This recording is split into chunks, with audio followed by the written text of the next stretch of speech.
যে শিক্ষার্থীদের আজকে মানববন্ধন, এই কমলমুখী শিক্ষার্থী তারা যে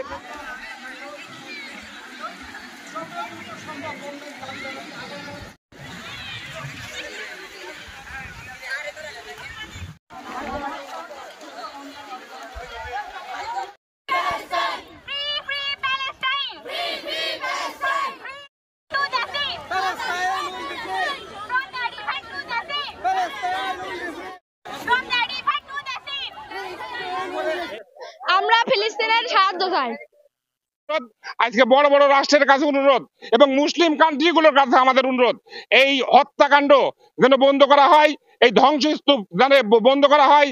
আমরা তার প্রতিবাদ জানাই। এই প্রতিবাদ স্বরূপ আজকে যদুপাড়া মাধ্যমিক বিদ্যালয়ের মাঠে আজকে সমস্ত স্তরের আমাদের ছাত্রছাত্রী মিলে এর প্রতিবাদ জানাচ্ছি, যাতে করে খুব তাড়াতাড়ি এগুলো বন্ধ করা হয়।